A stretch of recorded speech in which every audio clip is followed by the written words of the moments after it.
Halo teman-teman semua, kembali lagi dengan kami dari kelompok 6, pengantar ilmu ekonomi makro dan mikro. Sebelumnya izinkan kami memperkenalkan diri ya. Kami dari Fakultas Ekonomi dan Bisnis Universitas Pajajaran, Prodi Akuntansi, mata kuliah pengantar ilmu ekonomi makro dan mikro dengan dosen pengampu Bapak Rudi Kurniawan, SE, MSI, PhD, dan Ibu Sarah Noven, SE, MA. Nah, sebelumnya kita kenalan dulu nih. Perkenalkan, nama saya Dayat. Perkenalkan, nama saya Bella.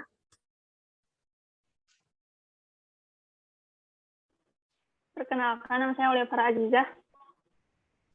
Saya Reza Maulana Nugraha. Nah, kali ini kita mau bahas bab apa sih? Kita bakal bahas chapter The Cost of Production. Nah, sabar, let's go. Nah, yang pertama kita akan bahas adalah what are cost. Nah, di sini ada total revenue, total cost, and profit. Nah, total revenue itu adalah total biaya yang diterima oleh perusahaan dari suatu penjualan. Lalu total cost adalah jumlah yang dikeluarkan untuk membeli suatu input. Lalu cost adalah total cost adalah total yang total revenue dikurang total cost. Profit adalah total revenue dikurang total cost. Next.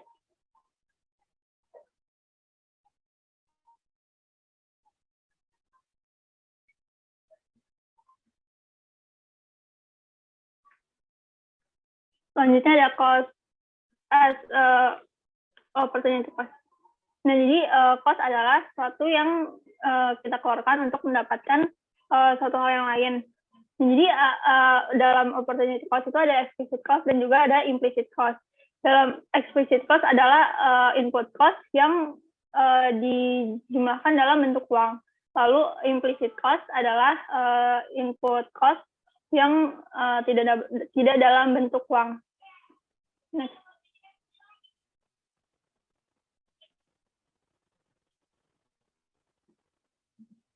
Selanjutnya ada the cost of capital and as an opportunity cost. Nah, jadi di sini ada contoh dari suatu capital. Jadi kan udah dibilang tadi kalau misalkan ekonomi sama akuntan itu cara menghitung suatu cost itu beda. Nah, kalau di sini tuh kita contohin dalam sisi ekonomi. Misalkan Bella ingin membeli suatu bahan baku senilai 300.000 dengan uangnya sendiri. Nah, kalau misalkan dari sisi ekonomi ini, kalau misalkan Bella memilih untuk menyimpan uangnya untuk diinvestasikan dengan bunga 5% dan membayar dengan kredit, maka dia akan mendapatkan bunga sebesar 15.000. Nah, kalau di sini tuh ekonomi akan menghitung biaya itu, sedangkan akuntan tidak menghitung karena mereka hanya menghitung saat sudah ada transaksinya atau sudah ada cost flow-nya. Next.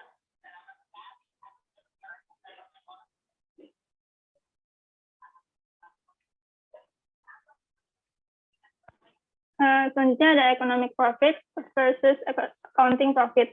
Nah, kalau misalkan ekonomis itu akan menghitung profit itu dari total revenue dikurang dengan opportunity cost yang termasuk dalam explicit cost dan juga implicit cost. Sedangkan kalau misalkan accountant akan menghitung profit dengan total revenue dikurang hanya explicit cost. Karena itu nanti total profitnya dari perhitungan akuntan akan lebih tinggi dibandingkan dengan ekonomis karena ekonomis akan menghitung implicit cost-nya juga. Next.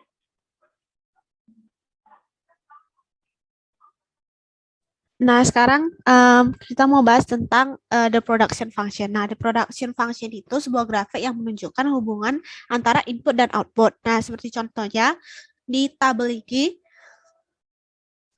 Di tabel ini tuh inputnya workers. Nah, outputnya itu berupa cookies. Nah, jadi ketika input workersnya 1, cookies yang dihasilkan 50. Nah, makanya di gambar tuh nih titiknya 1 dan 50.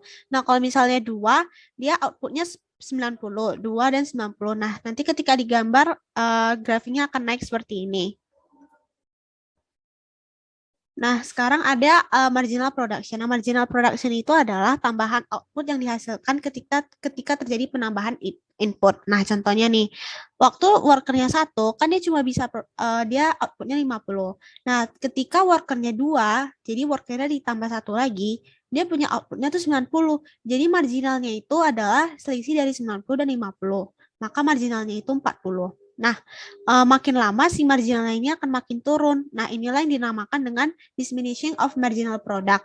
Itu bisa terjadi karena dia tuh nambah worker terus, tapi kan dia punya equipment tuh kayak jumlahnya sama kan. Jadi tiap worker itu akhirnya kayak kerjaannya makin lama, tiap orang tuh makin kurang dan kurang efektif gitu. Makanya si marginal produknya makin lama makin turun.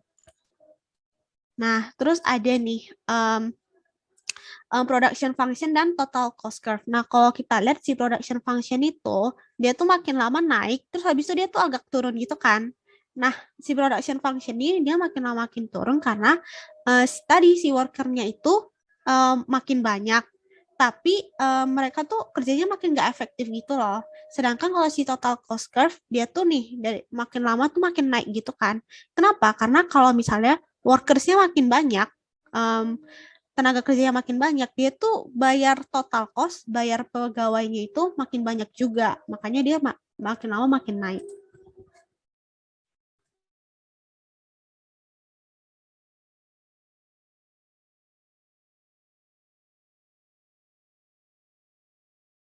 Nah, oke, sekarang kita bahas tentang bagaimana sih berbagai dari ukuran dari cost itu sendiri.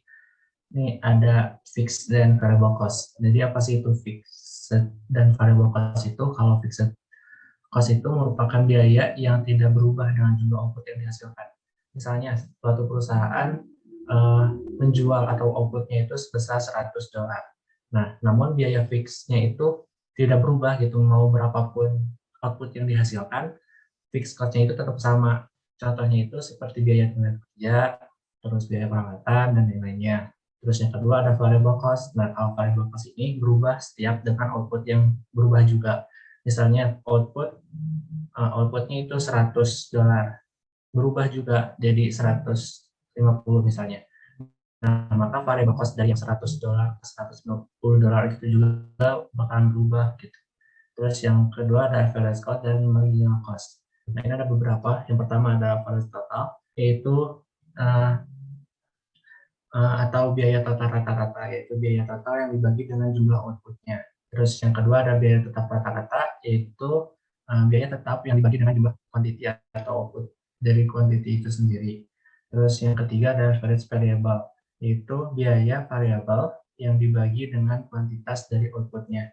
Terus dan yang keempat ada marginal cost. Kalau marginal cost itu kenaikan dari biaya total yang timbul dari tambahan unit produksi. Nah, marginal cost ini bisa dirumuskan juga sebagai perubahan biaya total dibagi dengan perubahan kuantitas. Next.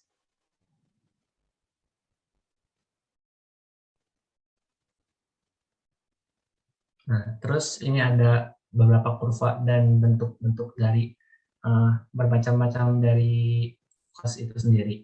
Nah, yang pertama bisa kita lihat dari tabel. Itu kan ada total cost, terus ada fixed cost, terus variable cost, nah dan lain-lainnya. Ketika itu diubah menjadi bentuk diagram, akan menghasilkan diagram seperti yang pada tampak di kanan. Nah, terus bagaimana sih kenapa bisa seperti ini gitu? Nah, yang pertama itu kan yang marginal cost. Kenapa marginal cost bisa naik seperti itu? Marginal cost itu meningkat kenapa? Karena kan yang seperti sudah kita ketahui gitu bahwa marginal cost itu merupakan perubahan dari biaya sebelumnya. Nah, biaya marginal itu meningkat seiring dengan jumlah output yang dihasilkan. Kemiringan ini misalnya ketika ada suatu perusahaan menghasilkan jumlah yang kecil, maka ia juga kan pasti akan memerlukan pekerja juga yang kecil. Nah, seiring dengan berkembangnya waktu kan pasti jumlah outputnya yang dihasilkan akan semakin besar. Maka otomatis jumlah pekerjanya juga akan menjadi lebih besar, maka kurvanya juga akan miring ke atas seperti itu. Terus yang kedua, terus kenapa sih itu yang biaya total rata-rata bisa berbentuk seperti itu? Nah, seperti yang kita ketahui kan bahwa kalau average total cost itu merupakan penjumlahan, bisa juga disebut sebagai penjumlahan dari average cost, fixed cost, sama average variable cost, penjumlahan itu. Nah, ketika kan berbeda tuh yang average variable cost sama fixed cost. Kalau yang fixed cost itu kan kurvanya itu cenderung turun ya. Kurvanya naik. Turun-turun. Terus kalau yang fixed cost itu naik. Kenapa? Karena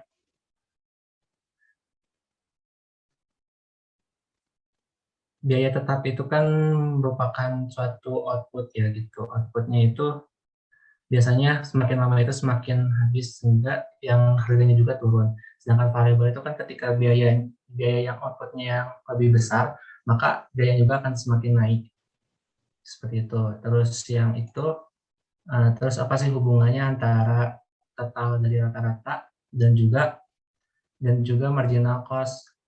Nah, seperti yang kita ketahui kan kalau di bentuk tabel, ketika total dari average cost-nya itu di atas dari marginal cost, itu yang average cost-nya itu turun gitu. Terus sedangkan kalau ketika marginal cost-nya itu ada di atas dari average cost, itu naik, kurvanya itu naik. Seperti itu. Pada next. Nah, untuk selanjutnya ada nih, namanya typical cost curve, atau gimana sih biasanya cost curve atau kurva biaya itu. Nah, kalau kita lihat di sini, ya sebenarnya kurva biaya dari perusahaan itu biasanya cenderung awal-awalnya dalam, awal-awalnya itu kayak mahal dulu nih, tinggi dulu biayanya. Karena dia masih baru-baru beroperasi, masih baru. Tapi nanti semakin lama, di kurva biaya itu semakin turun, karena misalnya baik dari tenaga kerja yang terspesialisasi atau tenaga kerja ahli, jadi semakin lama semakin turun, tetapi nanti dia akan naik lagi biayanya. Kenapa? Karena mungkin outputnya ditambah, produksi ditambah, dan seperti itu sih. Next.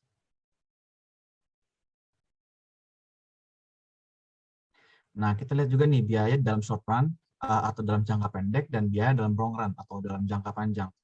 Dan kalau kita lihat ya dari total rata-rata biaya dalam short run itu biaya masih tinggi. Kenapa?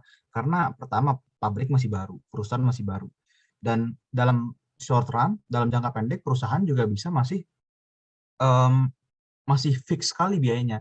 Jika seperti contoh, jika perusahaan mau meningkatkan output, tetapi mau meningkatkan output, maka mau tidak mau dia tidak bisa langsung membeli pabrik baru, atau tidak bisa, tetapi yang dia bisa hanyalah menambah workers atau pegawai di dalam pabrik yang sudah ada.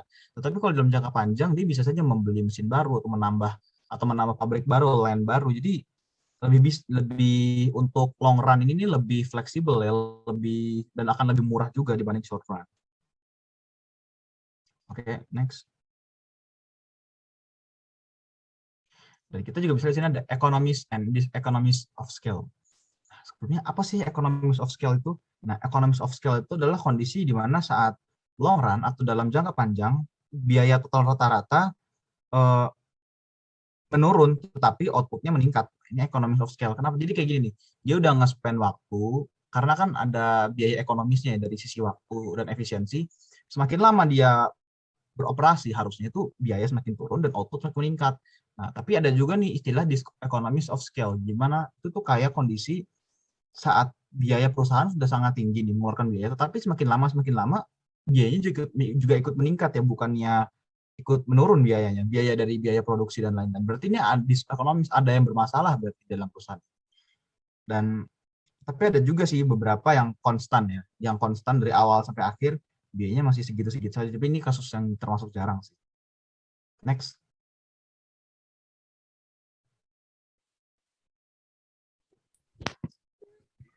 Sudah selesai. Baiklah teman-teman, kami rasa sudah cukup untuk materi kali ini. Kurang lebihnya mohon maaf. Terima kasih, sampai berjumpa kembali.